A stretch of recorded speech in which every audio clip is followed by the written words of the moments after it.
Olá, tudo bem com você? Vamos começar com a nossa já tradicional saudação, Pi.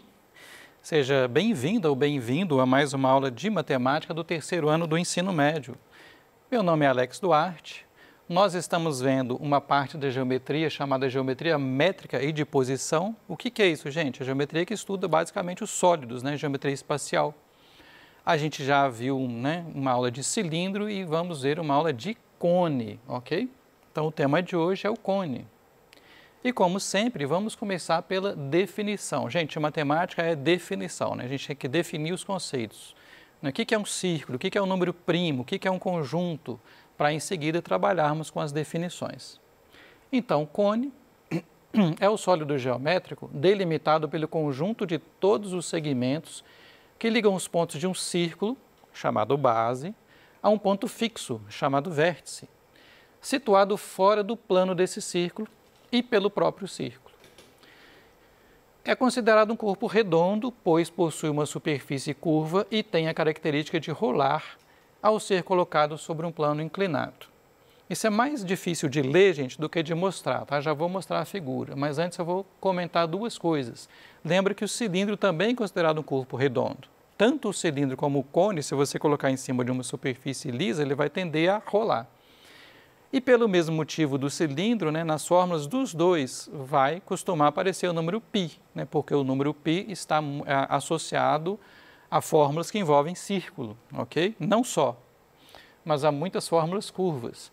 Muito mais fácil de pensar na figura aqui, ó, né? Pensa num sorvete, naquela né, casquinha de sorvete, só que em vez de pensar nela virada para cima, a gente vai pensar nela emborcada para baixo. Né? O ponto aqui é o vértice, né, do cone, aqui é o eixo de simetria, né? O que é simetria? Né? Ele é todo simétrico em relação a esse eixo, como se fosse um espelho. A altura do cone está sendo chamada pela letra H, denotada pela letra H. O raio do cone, né, assim como o cilindro, tá, gente? É a letra R, raio R, altura H. Repara que esse segmento de reta aqui, né, se você fixar o vértice e girar o segmento aqui em cima do círculo, você vai gerar o cone, né? Então, esse segmento de reta aqui, lateral no cone, como ele gera o cone, é conhecido como geratriz, ok? Então, esse é o nosso cone. Como aconteceu com prisma e como aconteceu com cilindro, nós temos o cone reto e o cone oblíquo. O que é o cone reto? É quando a altura do cone com o plano do círculo aqui forma um ângulo de 90 graus. Ou seja, é um cone em pé, ok? E o cone oblíquo é quando a altura quando ele está inclinado para um lado, né, vamos dizer assim. Então, vocês estão vendo aqui, ó, que o ângulo aqui do lado, né, do cone com o plano aqui já não é de 90 graus, ok? Já não... Então, cone reto, entre aspas, é quando o cone está em pé e cone oblíquo, entre aspas, é quando ele está torto para um lado. Então, aqui, ó, se você ligar aqui, ó, o centro do círculo ao vértice, o ângulo com o plano é de 90 graus. Nessa figura aqui, se você ligar o centro do círculo ao vértice, o ângulo não vai ser de 90 graus. É claro que a altura do cone sempre vai formar 90 graus com o plano. E de novo, mostrei de novo, ó, já sei, não se fala em cone regular, nem em cilindro regular. Né? A palavra regular é só para prisma, gente, porque significa que o polígono da base é regular. Como no cone e no cilindro não é polígono, é né, uma circunferência, um círculo que está aqui, não faz sentido você falar em cone regular ou não, assim como não fez sentido a gente falar em cilindro regular ou não. Bom, isso aqui não está no PET, mas eu queria mostrar aqui rapidamente para vocês. Lá não tem a fórmula da área do cone. E a gente só costuma estudar no ensino médio o cone reto, porque se ele for oblíquo vai dar muito trabalho. Então, o cone reto, ó, ligou aqui o centro do círculo ao vértice e fez 90 graus aqui com o plano. Nós temos aqui, ó, o raio R, a altura H e o segmento aqui que é a geratriz G. Assim como a gente fez com o cilindro, imagina que você cortou, né? Isso aqui é feito de papel, ok? Você cortou e abriu, você planificou o cone. Você teria que imprimir isso aqui numa cartolina se você quisesse montar o cone na sua casa. Quando você fez isso, né, apareceu aqui um setor circular e apareceu o círculo. Gente, o círculo é fácil, né? A mesma coisa. A área da base é πr ao quadrado, que é a área do círculo. O setor circular, eu não vou entrar em detalhes, mas a área lateral do cone vai ser πrg, ok? Então, quando você pega a área total, vai ser o quê? A área lateral mais a área da base, diferente do cilindro, tá? Agora, o cone é um sólido com ponta. Só tem uma base aqui, não tem a outra lá em cima, ó, né? Aqui é a base e aqui é a ponta, que é o vértice. Então, a área lateral mais uma vez a área da base. Então, vamos jogar aqui nos resultados aqui nessa nossa expressão. A área lateral é πrg mais a área da base πr ao quadrado. De forma semelhante ao que aconteceu no cilindro, o π aparece nas duas parcelas. O raio R aparece nas duas parcelas também, aqui normal e aqui ao quadrado. Então, dá para colocar um R em evidência. Colocando πr em evidência, sobra quem? G mais R, ó. πrg, colocou πr em evidência, sobrou πr, mais πr ao quadrado, tirou um R aqui do produto, sobrou, e o π também, sobrou o R lá dentro, ok? Então, lá no PET não está falando muito sobre isso, porque é meio complicado. Tanto é que, se você quiser escrever essas expressões apenas em função do raio e da altura, por que vai ficar complicado, ó? Se você olhar aqui, ó, tem um triângulo retângulo aqui, tá vendo? Os catetos têm medidas H e R e a hipotenusa, que é a geratriz, tem medida G. Se você colocar aqui um teorema de Pitágoras, você vai ficar com G igual a raiz de R2 mais H2, ok? Então, imagina você pegar esse G que está aqui com essa raiz complicada e jogar na fórmula, né? Vai ficar realmente chato, ok? Então, provavelmente por isso que o PET não insistiu muito nesse ponto. Porque essa fórmula aqui, apenas em função de R e de H, vai ficar mais complicada do que em função de R e G. Agora, em compensação, o volume do cone é bem tranquilo. Lá no PET está escrito, eu vou ler para você, que o volume de um cone é igual a 1/3 do volume do cilindro, que tem a mesma base e a mesma altura que o cone. Vamos explicar isso, de preferência olhando aqui na figura, ó. Gente, isso não é intuitivo, tá? Mas dá até para você fazer. Aqui, ó, aqui nós temos um cilindro e um cone. Eles têm a mesma base? Tem. A base de ambos é um círculo de raio R. Eles têm a mesma altura? Tem. Essa altura aqui, ó, está sendo mostrada na figura. Então, agora você pega esse cilindro, vira ele na posição da casquinha de sorvete, coloca algum líquido lá dentro, água, por exemplo, até encher o cone. Encher o cone, ok? Aí, quando o cone estiver cheio, você vira o cone nesse cilindro. Vai preencher até onde? Exatamente 1/3 do cilindro. Então, se você quiser encher esse cilindro aqui completamente, o cilindro que tem mesmo raio e mesma altura do cone, você vai gastar 3 cones exatos. O que isso está indicando para a gente? Que o volume do cone é 1/3 do volume do cilindro correspondente. E qual que é a vantagem de pensar assim, gente? É porque, como a gente já sabe a fórmula do cilindro, do volume do cilindro, é só dividir por 3. Ó, então, ó, com isso, a fórmula que fornece a medida do volume de um cone é dada por... Qual que era a fórmula do volume do cilindro? Área da base vezes a altura. Estão vendo aqui, ó? A área da base é a área do círculo, π vezes r ao quadrado, vezes a altura. O numerador aqui da expressão é o volume do cilindro. Como o volume do cone é 1/3, nós estamos pegando aquela expressão do cilindro sobre 3. Então, aqui, ó, está em português, né? O volume do cone é igual a 1/3 do volume do cilindro, e aqui está em matematiqueza, aqui, ó, em símbolos. O numerador é o volume do cilindro e o denominador é 3.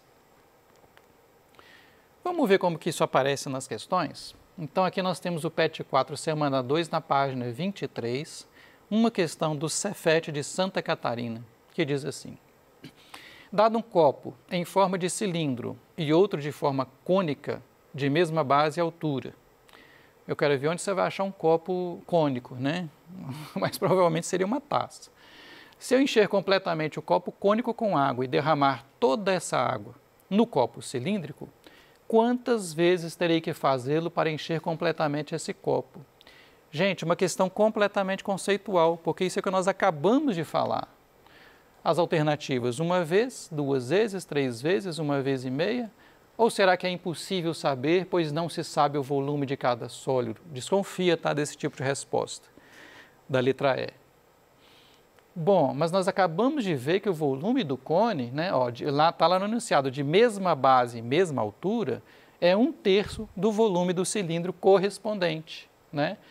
Então, se a gente passar esse 3 aqui, né, esse 3 aqui multiplicando, né, dizer que o volume do cone é 1/3 do volume do cilindro é exatamente equivalente a dizer que o volume do cilindro é 3 vezes o volume do cone, né? Em termos simples, gente, no cilindro cabem 3 cones, tá? Em termos de volume.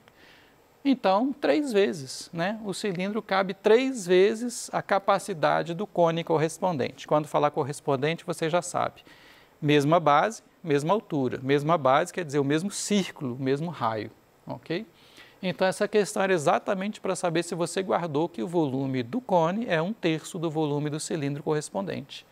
Aqui, dito de outra forma, o volume do cilindro é 3 vezes o do cone. Uma questão não tão simples, né? Está no PET 4, semana 2, na página 24, é da PUC de Minas Gerais. Um monte de areia tem a forma de um cone circular reto. Acontece muito também com grãos, né? Você já viu eles depositando grãos perto do silo, a máquina joga os grãos assim e forma um cone. Está informando que o volume é 4π metros cúbicos. Ok. Alex, por que ele colocou o π aí? Foi para me complicar? Não, foi para te simplificar, né? Que provavelmente esse π vai cortar em algum momento. Né? Amém. Tomara que corte. Se o raio da base é igual a 2/3 da altura desse cone, 2/3, pode-se afirmar que a medida da altura do monte de areia em metros é... Bom, então nós temos todas as informações do cone, ok? Nós temos o volume, nós temos uma relação entre o raio e a altura. Então, aqui no caso só 4 alternativas, 2, 3, 4 ou 5 metros. Vamos ver? Como falou em volume, gente, vamos começar com a fórmula do volume do cone. Olha lá, ó, π vezes R2 vezes H sobre 3. Começamos por aí. Só que falou que o raio da base é igual a 2/3 da altura do cone. Como assim 2/3, Alex? Assim, ó, o raio R é 2/3 vezes H. Lembra, gente, que na matemática a palavra de geralmente é vezes, né? 2/3 de um valor, como é que você calcula isso? Você faz 2/3 vezes o valor. Então, 2/3 da altura é 2/3 vezes H. Se você imaginar que aqui o H tem um denominador igual a 1, né? 2/3 vezes H é a mesma coisa que você colocar 2 vezes H sobre 3, ok? Esse H está lá em cima no numerador. Então, 2/3 vezes H vai ficar 2H sobre 3. Só que na fórmula a gente precisa do raio ao quadrado. Então, eu peguei essa igualdade aqui, elevei ambos os membros ao quadrado. Ó.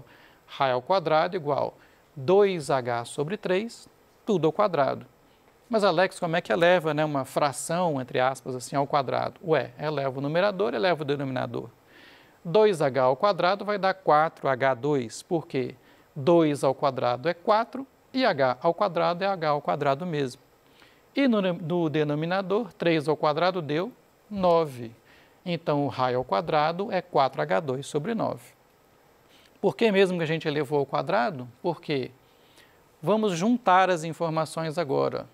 O volume do cone é a fórmula aqui, que nós já sabemos, e o raio ao quadrado nós vamos substituir lá. O raio ao quadrado deu 4H2 sobre 9. Então, ele deu o raio para nós, elevamos ao quadrado, porque na fórmula do volume do cone, o raio aparece ao quadrado.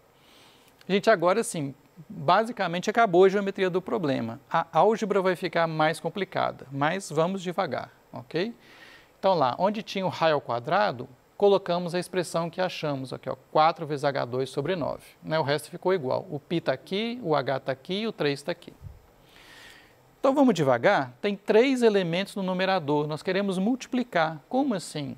Vamos lembrar que o π é como se fosse π sobre 1, que está aqui do lado esquerdo. O 4H2 sobre 9 está no meio e o H é como se fosse H sobre 1. Então, você não vai se embolar. Se você enxergou que, né, o número sem o denominador equivale a 1, agora fica fácil, porque nós temos que multiplicar 3 frações, o π sobre 1, vezes o 4H2 sobre 9, vezes o H sobre 1. Tudo isso está sobre 3, tá? Vamos trabalhar só no numerador por enquanto. Mas como é que multiplica a fração, gente? É em linha. Como assim é em linha? Numerador vezes numerador vezes numerador. Vezes, tá? Para somar, subtrair, tem que tirar o mínimo. Aqui não. Multiplicando, ó, π vezes 4 deu 4π. H ao quadrado vezes H deu H elevado ao cubo. Repara que isso já é esperado, né? Nós estamos calculando o volume. Que unidade que a gente espera? Que unidade que ele falou lá no enunciado, gente? Metros cúbicos. 1 vezes 9 vezes 1 deu 9. Só que tudo isso ainda está dividido por 3. Bom, agora vamos lembrar outra parte da álgebra. Como é que divide essa fração por 3? De novo, é só você lembrar que o número 3 é como se fosse, ele é, na verdade, 3 sobre 1. Né? 3 sobre 1, a gente introduziu aqui o denominador 1. Por que a gente fez isso? Porque agora a gente tem uma fração dividida por outra fração. E como é que mesmo que faz divisão de fração? Conserva a primeira, que está aqui, ó, 4πh3 sobre 9, vezes o inverso da segunda. Então está aqui, ó, 3 sobre 1, inverteu, deu 1/3, ok? O produto aqui, ó, em linha, 4πh3 vezes 1 deu 4πh3 mesmo, 9 vezes 3, 27. Trabalhosa um pouquinho essa questão, hein? E agora, para terminar, como ele falou que o volume é 4π metros cúbicos, nós temos que pegar o nosso volume, né, a expressão que nós acabamos de achar, igualar a 4π. Então ficou assim, ó, 4πh3 sobre 27 igual a 4π. Gente, agora começa a melhorar, né? Agora vai simplificar. Como tem 4 multiplicando dos dois lados, a gente pode cancelar o 4. Como tem π multiplicando dos dois lados, podemos também cancelar o π. O lado esquerdo sobrou h ao cubo sobre 27. O lado direito não sobrou ninguém, entre aspas, né? Como o cancelamento foi multiplicando, não sobrou ninguém, quer dizer o quê? Sobrou o número 1, né? Bom, vamos passar o 27 multiplicando, ficou h ao cubo igual a 27. Então, como é que nós isolamos o h? O h está ao cubo, então nós vamos passar para lá, entre aspas, tirando a raiz cúbica. O h vai ser raiz cúbica de 27, felizmente, né, um valor inteiro aqui, uma resposta bonitinha, como vocês dizem. O h é 3 metros, né? 3 vezes 3 vezes 3 dá 27. Então, raiz cúbica de 27 dá 3. Então, alternativa B, 3. Repara que a questão não era muito difícil, mas era bem trabalhosa, né? Tinha essas continhas chatas aí para fazer. Aqui é um exercício que não está no PET, que é estilo Enem, que diz o seguinte, né? Uma cientista encheu 2 copos, um com água, outro com óleo, deu a densidade da água e deu a densidade do óleo. Repara que a densidade do óleo é menor que da água, né? Então, para equilibrar a balança, você tem que ter mais óleo do que água, ok? E depois pegou esses líquidos e jogou em 2 cones. Esses 2 cones têm a mesma altura, mas têm diâmetros diferentes. A questão pergunta a razão entre o diâmetro da água e o diâmetro do óleo. O que é a razão, gente? Essa fração aqui, ok? Então, vamos devagar. Temos as alternativas, 5 décimos, 6 décimos, 7 décimos, 8 décimos, 9 décimos. Primeira coisa, o que é diâmetro? 2 vezes o raio.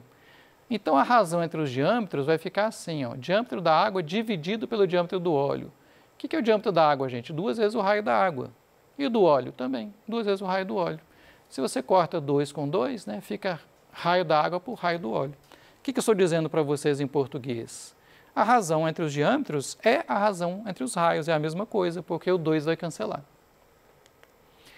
Agora, para entender a questão, o que é densidade? Massa sobre volume. Como nós temos informação de massa, vamos isolar a massa aqui, ó. Passa o volume multiplicando, a massa é densidade vezes volume.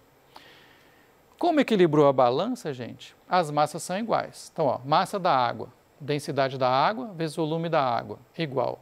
Massa do óleo, densidade do óleo vezes volume do óleo. E aí eu substituo os valores, né? Densidade da água é 1, do óleo é 0,81. Nessa última expressão aqui, gente, o número 1 a gente não precisa escrever, né? 1 vezes o volume da água é o volume da água. Bom, aí usei a fórmula do volume do cone, tanto para a água como para o óleo. O π é o mesmo dos dois lados. O h é o mesmo, porque os cones têm a mesma altura, só o raio que é diferente. Coloquei um com a letra A, outro com a letra O. Cortei tudo que podia, o π, o h e o 3, ficou assim.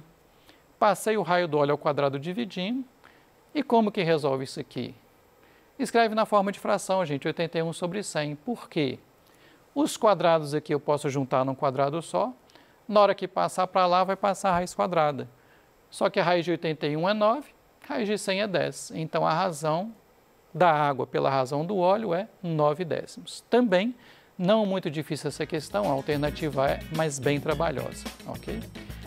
Muito obrigado pela sua presença nesta aula. Aqui estão nossas referências da aula de hoje, de geometria métrica, né? E até a próxima aula.